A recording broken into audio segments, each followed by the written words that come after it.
Hi everyone! So we are now moving on to our next topic, and that is going to be about proportions and similar figures. Our goal is to find missing lengths in similar figures and also to use similar figures when we are measuring indirectly. And so what are similar figures? Similar figures have the same shape but not necessarily the same size.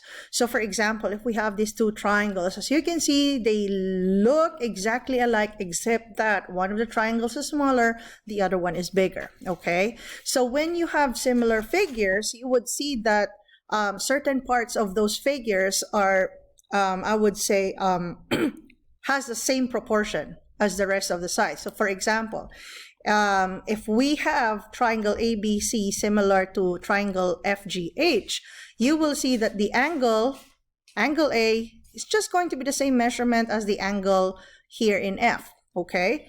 B, on the other hand, those angles in B, the angle B over here is going to be the same as angle G, angle C, measurement the same as angle H. Now, because of those angles being equal to each other, we can construct ratios between the sides, the measurement of the sides. The ratio will be consistent with the other sides of the other figure.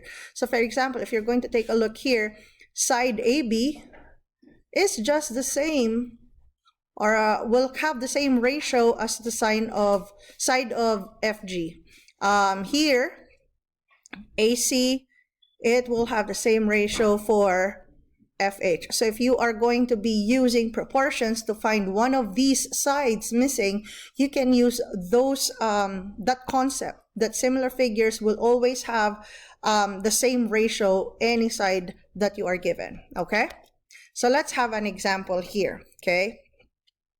So let's say we have triangle ABC, DEF. We are looking for side DE, okay? So side DE is this side. So this is our X, okay?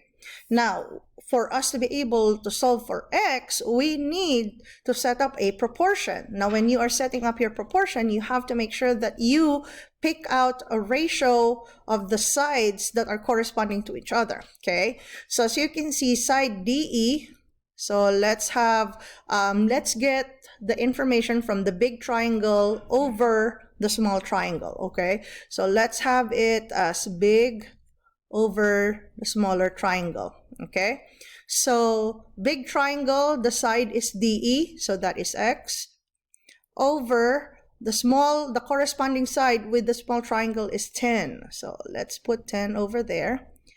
That will have the same ratio as we pick out another pair of side that has given measurements on both of them. And so in that case, it will be this side here, BC, and the same as EF, okay? So if we're going to follow the order of the quantities coming from the big triangle first, it will be 12 over the side from the smaller triangle, which is 16. And so now that you have your proportion here, then you can solve, okay? Now you can use your cross multiply, you can observe a pattern, things like that, okay? So if we are solving for this particular example, we'll do our cross multiply. So that will be 16x is equal to, we have 10 times 12, which is 120. And we know that when we are solving for, if we are solving for x, we have to divide by 16 on both sides, which will give us x to be equal to 7.5. And that is the measurement of side DE from this similar triangles, okay? So let's have this next example. Same scenario, but this time we are now looking for the measurement of side AC. So go ahead, try this one out on your own.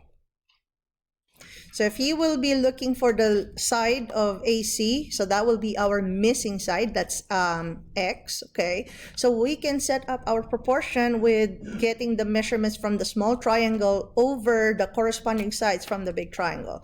So you should end up getting the X value to be equal to 24, okay? So let's have a word problem, and it's going to be application of what we just learned about similar figures, okay? So as you can see here, the sun's rays strike the building and the girl at the same angle. So somewhere up here is your sun, although I have the picture here. Sorry about that. Forming two similar triangles shown. The question is, how tall is the building? So as you can see, this is our figure here. Now, if you're having difficulty looking at the picture, you can always redraw your figures, okay? So let's try doing that. Let's use this, okay? So let's start with the girl here, her height and her shadow. Okay, hopefully it's a straight line there, okay? So that is the height of the girl, that's 5 feet.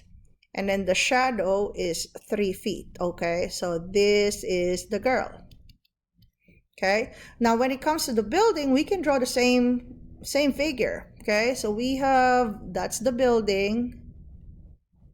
This is the shadow. The shadow is at 15 feet.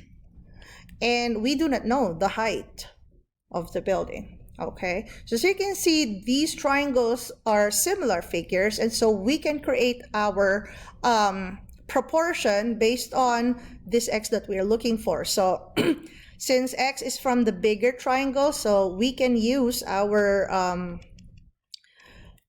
order of quantities will be big over the small triangle. You can have that, or if you would like, big over big is equal to small over small, okay? That could work too.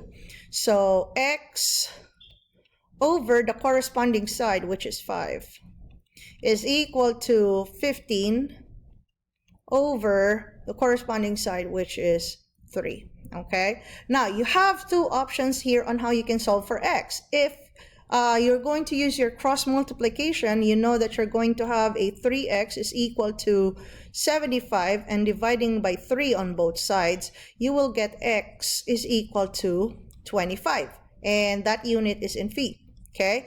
But if you are very observant and looking carefully at those two triangles, you would see that the shadow of the girl is 3 feet, and compared to the shadow of the building, it was 15 feet. So think, what number can you multiply or divide to 3 so that you can get a 15? So basically, you have a times 5 in there. Okay, so the the shadow of the girl was multiplied by 5 to get the shadow of the building. So if you are able to multiply by 5 for the shadow, you can also do times 5 on the height. So 5 times 5, that's going to be 25. And so even without solving using the cross multiplication, without using cross multiplication, you can actually get the height of the building as well, okay? Okay, so try this next problem on your own. Visualize first, and then go ahead check for the height of the flagpole. So as you can see here, if you draw your figures, you will have the height of the flagpole to be 30 feet tall. Thank you.